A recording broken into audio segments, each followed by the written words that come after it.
کہ دیکھیے اردو یا کوئی بھی زبان یا کوئی بھی لٹریچر صرف کتابوں سے نہیں آ سکتا ہے، اس کے لیے مجلسی علم کی ضرورت ہے۔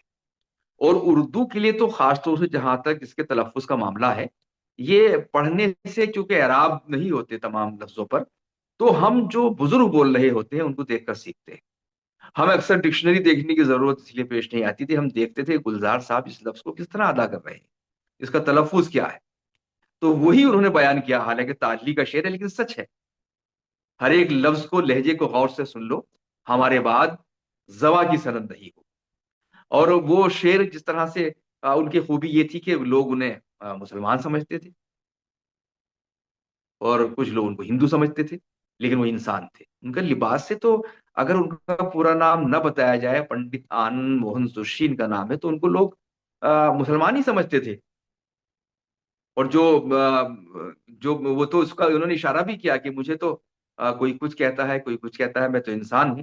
اب وہ کہتے ہیں، انہوں نے ایک شعر بھی کہا تھا جوش کے مصرے سے استفادہ کرتے ہو کہ میں وہ ہندو ہوں کہ نازا ہے مسلمان جس پر، میں وہ ہندو ہوں کہ نازا ہے مسلمان جس پر، دل میں کعبہ ہے میرے، دل ہے صنم خانوں میں، جوش کا قول ہے اور اپنا عقیدہ گلزار، ہم سب کافر نہ اٹھا کوئی مسلمان۔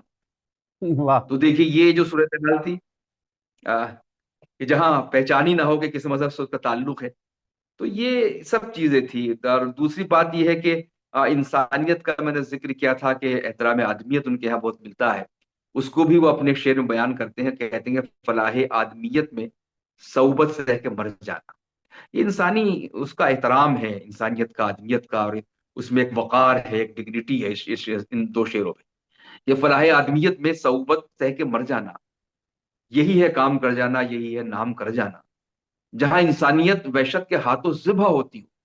دیکھیے بالکل یہ شعر ہر عہد میں صادق آئے گا کہ جہاں انسانیت وحشت کے ہاتھوں ذبح ہوتی ہو، جہاں تذلیل ہے جینا، وہاں بہتر ہے مر جانا۔ واہ، تو یہ انسانی غیرت، غیور انسان کیا سوچ سکتا ہے، یہ اس تعریف اشارہ کرتا ہے۔ اور آخر میں میں دلی کے حوالے سے، دلی والے تھے اور دلی کی تہذیب تھے، آپ نے بھی کئی مرتبہ اشارہ کیا، جی ارشاد۔ تو انہوں نے کہا تھا، اور اس سے ان کے جانے کے بعد جو نقصان ہوا اس کا بھی اندازہ ہوتا ہے۔ عمران بھائی وہ کہتے ہیں کہ مٹتی ہوئی جی دلی کا نشاں ہے ہم لوگ، مٹتی ہوئی دلی کا نشاں ہے ہم لوگ، ڈھونڈو گے کوئی دن کے کہاں ہیں ہم لوگ، ہوں، ڈھونڈو واہ، گے کوئی دن کے کہاں ہے لوگ، کہاں ہیں ہم لوگ، جلتی ہوئی شمعوں کے سہر کے آنسو، بجھتی ہوئی لکڑی کا دھواں ہے ہم لوگ۔ تو گلزار صاحب کا جب انتقال ہوا تو وہ واقعی ان کو ڈھونڈا جا رہا ہے، ان کو تلاش کیا جا رہا ہے کہ یار یہ شخص کہاں چلا گیا۔ آخری یہ چار مصرے اور سناتا ہوں کہ پوچھے کوئی یہ روح ظفر سے جو ذوق، پوچھے کوئی یہ روح ظفر سے جو ذوق، اب یہ دیکھیں ظفر اور ذوق کی بھی ایک رعایت پیدا ہو رہی ہے۔ ظفر جو ہے ذوق کے شاگرد تھے، ذوق ان کے استاد تھے بہادر شاہ ظفر کے۔ پوچھے کوئی یہ روح ظفر سے جو ذوق ہو، مومن کہاں ہے، میر کہاں، برہمن کہاں، گلزار آبروئے زباں اب ہمی سے ہے، دلی میں اپنے بادی لطف سخن کہاں۔ بہت خوب۔ اب وہ خراج عقیدت پیش کر رہے ہیں ظفر کو، ذوق کو، مومن کو، میر کو، لیکن یہ بھی کہہ رہے ہیں کہ اب ان لوگوں کو جانے کے بعد جو یہ لطف ہے زبان کا، یہ ہمارے بعد کہاں ہے۔ اور یہ شعر واقعی بڑا سچا ثابت ہوا۔ دلی سے ان کی محبت اور عقیدت کا ایک اور میں واقعہ سناتا ہوں، جو آخر میں جب کورونا کے دوران ان کا انتقال ہوا، پونا جا رہے تھے، ان کو لے جانا چاہتے، ان کا دل نہیں مان رہا تھا کہ پونا جائے، تو بہرحال پھر کورونا آ گیا اور کورونا میں بالکل راستے بند ہو گئے، تو انہوں نے آخر ساتھ دلی میں لی اور یہیں کی مٹی میں وہ دفن ہو گئے، یہیں کے خاک کا پیوند ہو گئے۔ یہ ان کا سچا جذبہ تھا۔ بہت شکریہ ساداب صاحب، آپ نے جس وضاحت، محبت اور گہرائی سے گلزار دہلوی کی شخصیت اور شاعری پر روشنی ڈالی، وہ یقیناً ہمارے ناظرین کے لیے نہایت مفید ثابت ہوگی۔ ناظرین، اگر آپ کو یہ قسط پسند آئی تو ویڈیو کو لائک کریں، چینل کو سبسکرائب کریں اور نئے قسطوں کے لیے بیل آئیکن ضرور دبائیں۔ اپنی رائے اور تجاویز ہمیں ضرور لکھیں، کیونکہ آپ کی رائے ہی ہماری رہنمائی ہے۔ اگلی نشست میں ایک نئے شاعر اور ایک نئی گفتگو کے ساتھ دوبارہ حاضر ہوں گے۔ اپنا خیال رکھیے گا، پھر ملاقات ہوگی۔